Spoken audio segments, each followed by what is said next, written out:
This video is going to review all of the basic exponent rules. So the very beginning of Chapter 7, what our focus is making sure we can simplify any type of expression using all of our exponent rules, and in the end our answer should be completely simplified and no negative exponents should be left. So what I did is I found 4 problems and I tried to pick ones that are a little more challenging rather than stick with the basic ones to show you that if you can do these 4, then you should be successful on anything that's being asked on the test over this beginning exponent section.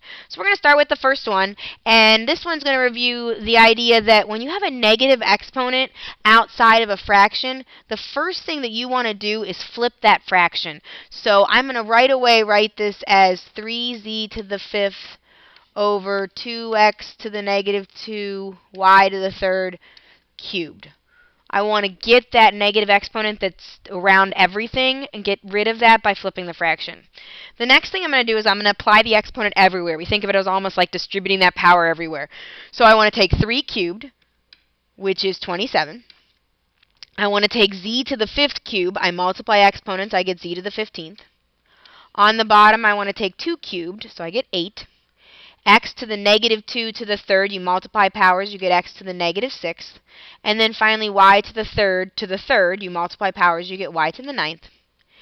There is one last step, and it's the idea that you can't have negative exponents in your final answer. So that means that this piece right here belongs up in the numerator. So my final answer is 27 x to the 6th, z to the 15th. It does not matter the order you have it written as long as everything's in the right spot. And then 8y to the 9th. And that one is finished. The next one involves 2 fractions, and one of the things you want to think about with this is that you can do what's called cross-simplifying. So you can reduce any numerator with any denominator. So the first thing I'm going to do is I'm going to look at the numeric pieces, the coefficients. I have 20 over 2. 20 over 2 reduces to 10, or 10 over 1. So that's the first thing I'm going to write down, is that my coefficients are going to give me 10. So I'm going to cross that off now that I've taken care of that. Now I'm going to look at my x's. What I notice in the bottom is I have an x cubed and an x to the 1st. So I'm going to add those x's together, add the exponents, and I'm going to get x to the 4th. Let me write down everything else that I have. Then I want to simplify the x's and then the y's. So I'm going to look at the x's and I'm going to subtract exponents. What I realize is I have 14 on the top, 4 on the bottom. So when I subtract, I get x to the 10th. And then I'm going to do the exact same thing with the y's. I have 10 on the top, 6 on the bottom, so when I subtract, I'm going to get y to the 4th. And that is my final answer. So again, I think it is easier to reduce the numeric part first, reduce the coefficients, and then work one variable at a time. Get all the x's simplified, get all the y's simplified. Next problem. Biggest reason I chose this one is to remind you to not forget to reduce the fraction. So again, I'm going to deal with the numeric part first. 3 over 15 reduces to 1/5. Now I'm going to do each variable at once, or one at a time. So first with the x's, I have x to the 11th over x to the 1st. When I subtract exponents, 11 minus 1, I get x to the 10th. And then finally with the y's, what you're going to notice is both of them have a negative exponent. So what I need to do is I need to flip-flop them. I need to bring the y to the negative 1st on top, so it'll just be y to the 1st, and the y to the 6th on the bottom. That negative exponent essentially is saying it's in the wrong place, so I'm going to move them to the opposite place. And then I'm going to finish by looking at my y's, and this time when I subtract, I notice that I have more y's on the bottom, so my final answer will have y to the 5th on the bottom.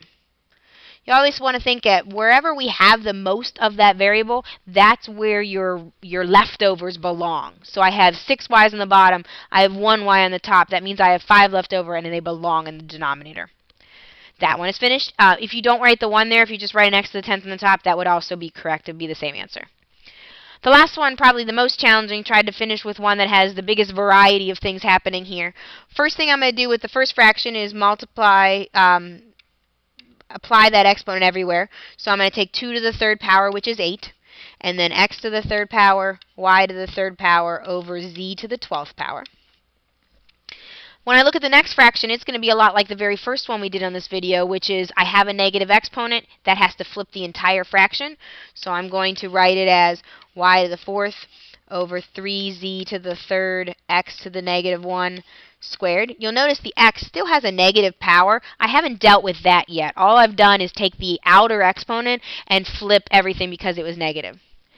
Now I'm going to apply the squared everywhere. So I'm going to end up with, I'm going to keep this piece, so I'm just going to rewrite it. I'm going to end up with y to the 8th over 9 z to the 6th x to the negative 2nd. Now I'm going to bring that x to the negative 2nd up top. So I have, I'm kind of keeping this first piece over and over again, 8x to the 3rd y to the 3rd over z to the 12th times x squared y to the 8th over 9z to the 6th. And then finally I want to reduce. So I want to see what can combine and what can reduce. If I look at my coefficients, I have an 8 on the top and a 9 on the bottom. That will not reduce. So I'm just going to write my answer up here, kind of running out of space. So 8/9 is my coefficient, so I took care of that.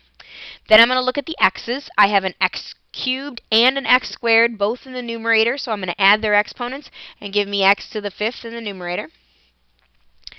Then I'm going to look at the y's. I also have all the y's in the numerator. I have a y to the 3rd and a y to the 8th, so I'm going to add up those exponents, giving me y to the 11th. And then finally my z's, they all ended up in the denominator. I'm going to add the z to the 12th and z to the 6th, add their exponents, so z to the 18th. So this is kind of showing you over and over again that product rule, the idea that when we multiply bases, we add exponents. And that is my final answer. So these 4 problems, if you were comfortable doing all of these problems on your own without having to wait for me to explain it, that should show you that you are ready to do any type of problem on a test or quiz that deals with basic exponent rules and working with simplifying.